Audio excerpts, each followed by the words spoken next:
For today's video, we're going to explain on a 939 series 5-ton, specifically the A2 series with the 8.3 liter Cummins turbo diesel.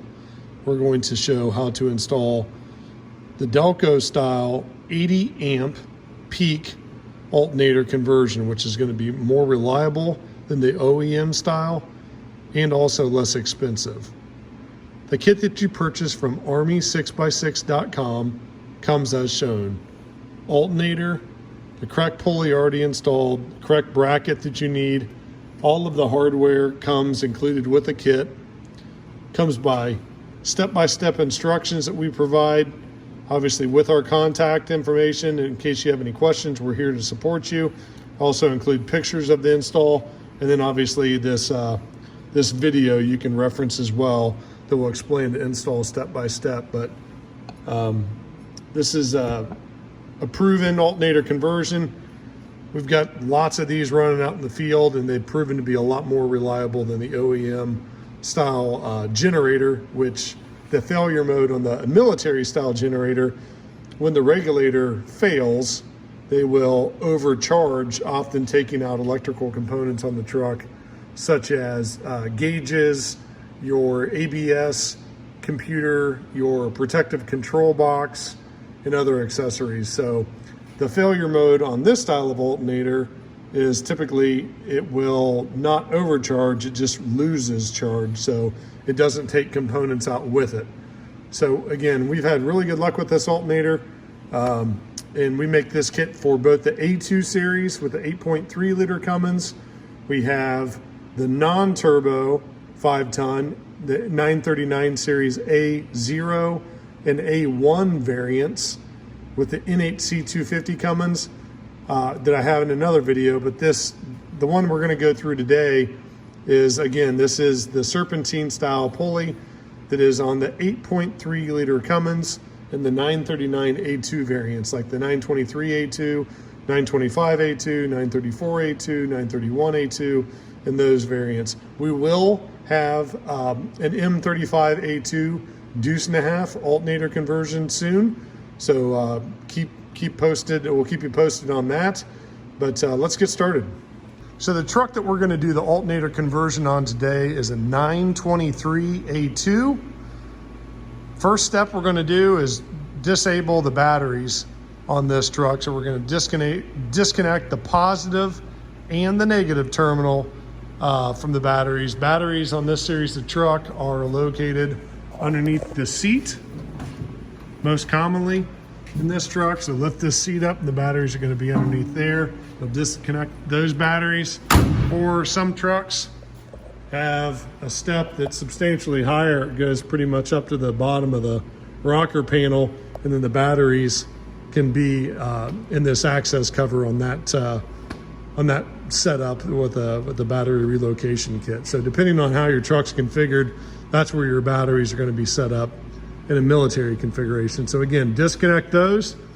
After that's completed, we're ready to get started. The inner fender liner right here, we're going to pull this out. That just lifts straight up, and that's going to give us substantially better access to work on. First step is going to be removing the factory generator off this truck, and I'll explain that on the next steps here. First step in removing the generator, we're going to take the tension off this belt. So the tensioner on these engines, depending on which tensioner is installed on the motor, you're either going to have a 1/2 inch or a 3/8. You're going to need a 1/2 inch or a 3/8 bar. This particular one, we're going to use a 1/2 inch. So you're going to lift up to take the tension off the belt. Just hold that right here. And so, and then I'm going to take that belt off like that, and then just lower this tensioner. Now we're ready to start taking this generator off.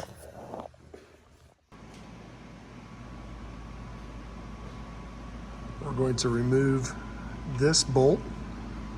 This is a 9/16. Ideally, if you have a ratchet wrench, that comes in pretty handy for this. Next, we're going to remove this bolt for this bracket. This is a 1/2 inch. All right, so the next step, you've got 5/8 bolts on both sides of the alternator, or sorry, generator ears. You're going to loosen these up, allowing you to pivot this up as much as this harness will allow. That gives us a little bit more room to work on removing these wires. So lift it up, and then we're going to snug it back just to give us, again, a little bit more room to work on these wires, like so. So the cables to off the existing generator, they should be tagged. You can see this one, NEG or negative. That's why it's going to the casing of the generator.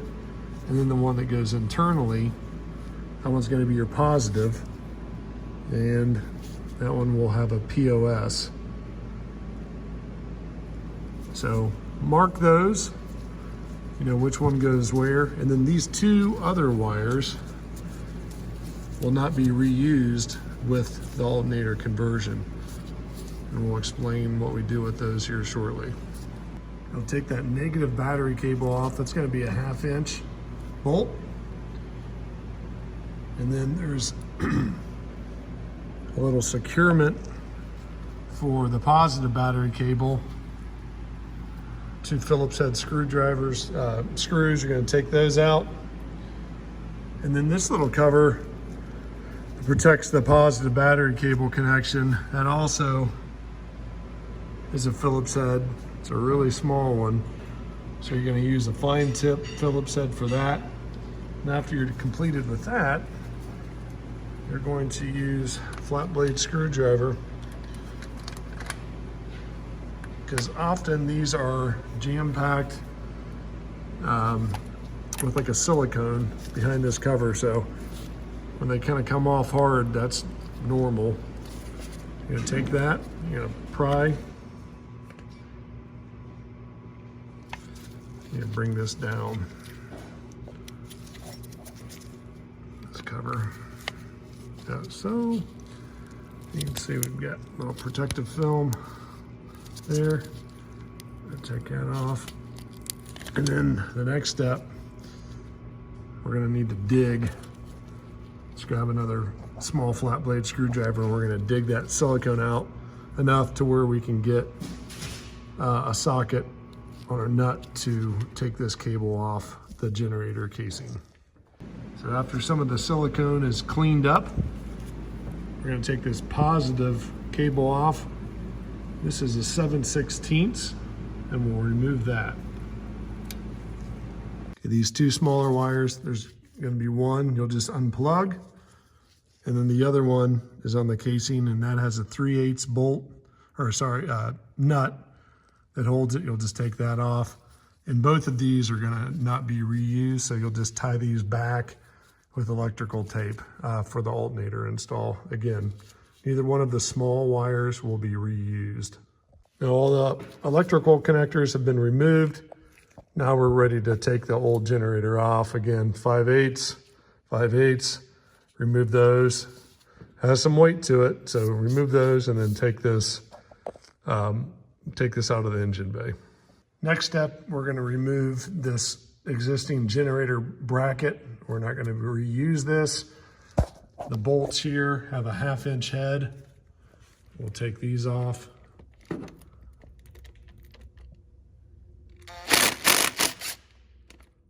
One by one. Next step, we're going to install the alternator bracket. Our work instructions with the kit will explain this as well, but make sure you're looking at these factors. There's a flat on the top part, or the way this casting's made. There's a flat portion. We want that on the top. And then you can see the offset. That's the way we want it positioned on the engine block. And then we're going to install these bolts using a 1/2 inch socket.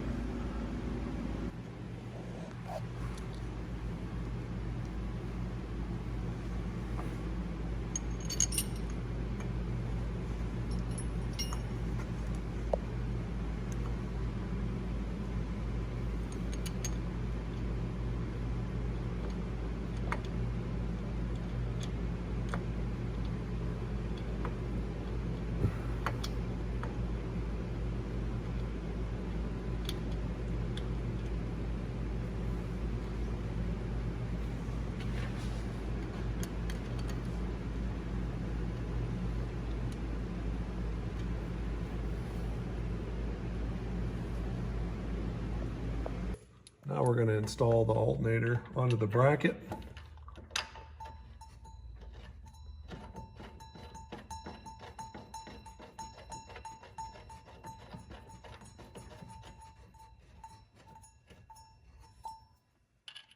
Now don't forget, you've got this hose with this bracket. Make sure you use that. You're going to run this bolt through there, and then you'll install that. Remember, you have to bend it a little bit.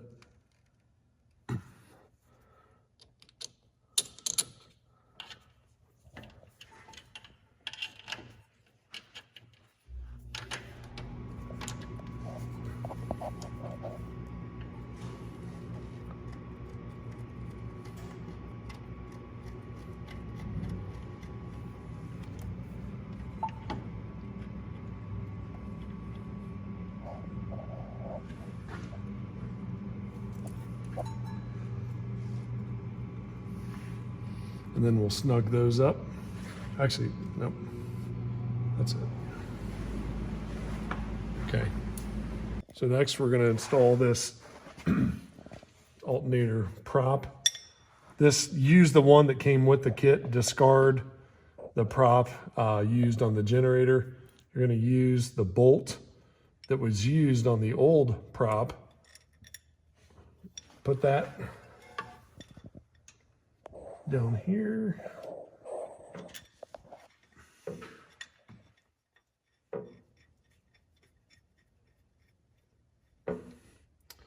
And then this prop goes on the inside of the alternator here.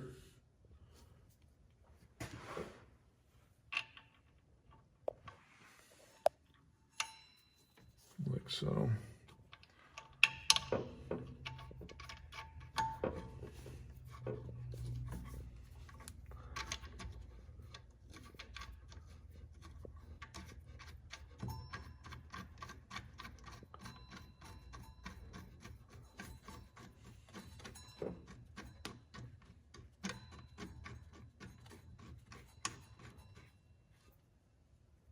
We'll take that lock nut, put that on the back,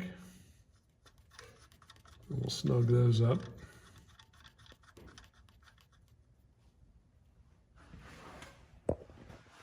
The next step, double check all of your hardware, make sure everything is snugged up. You've got the lock nut on here, and again, just double check all of your hardware. Make sure everything's nice and snugged up on your alternator. Next, we're gonna take this tensioner on your belt, lift up, and we're gonna install the belt on the alternator. Make sure everything's aligned. Like so. And take that off. You can see everything is aligned as it should be. Now we're ready to install the wires on the back of the alternator. After you reinstall the belt, you want to make sure that the serpentine belt is in the groove of the harmonic balancer pulley. We can check the other side. Sometimes they can get off.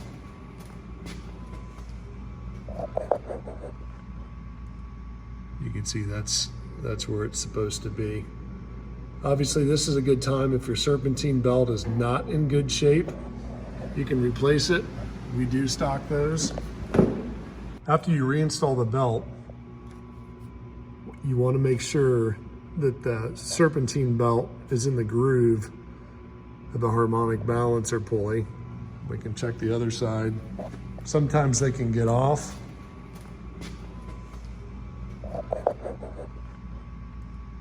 You can see that's where it's supposed to be. Obviously, this is a good time if your serpentine belt is not in good shape. You can replace it. We do stock. Like I mentioned earlier in the video, the two smaller wires, you're gonna just electrical tape out of the way. We're not gonna reuse those with the alternator install. We're gonna look at the tag. This obviously is the positive. So So we're going to take that. This is a 10 millimeter.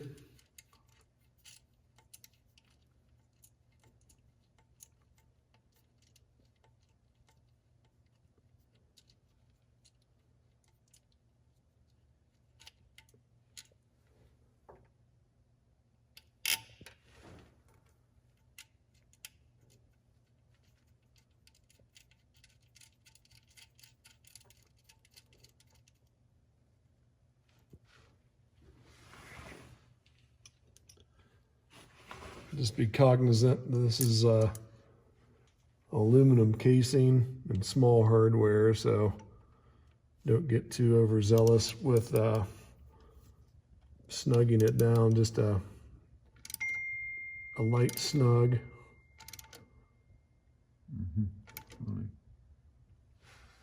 Like so. And then the next, install the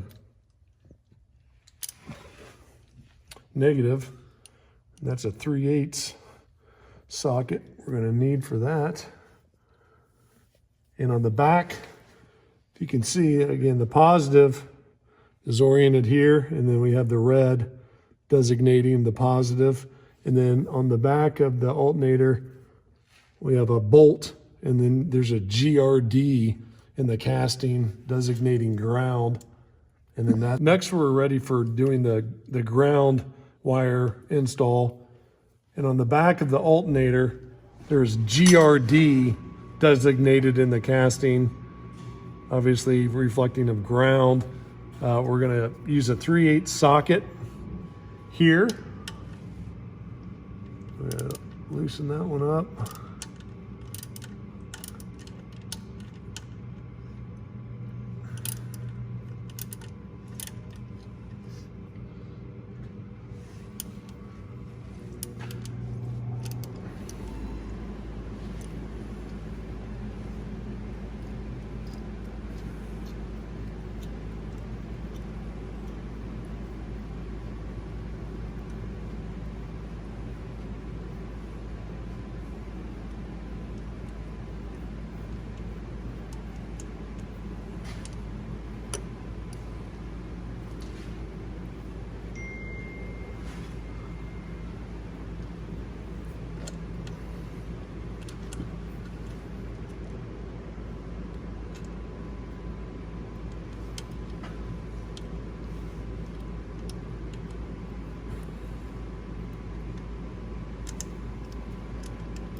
On the alternator casing, I'm going to use a 3/8 socket.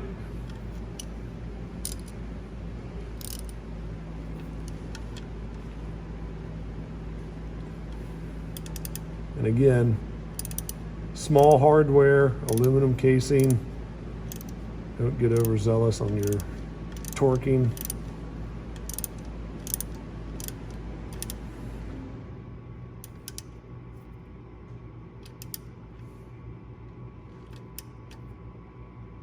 Like so. And all of these other terminals from the back are not utilized again. So we're using the large positive cable on the red designated stud, and then the negative cable with the bolt going into GRD or ground on the alternator. So make sure that those are nice and secure, routed correctly. Snug down, double check all your hardware is snug down. You've installed the bracket for the coolant hose for your radiator, the cooler. Again, checking all your hardware, and then again, making sure your serpentine belt is installed and correctly in the grooves that it should be. And now we are ready to hook the terminals back up to the batteries and fire up the truck and make sure that the alternator is charging correctly.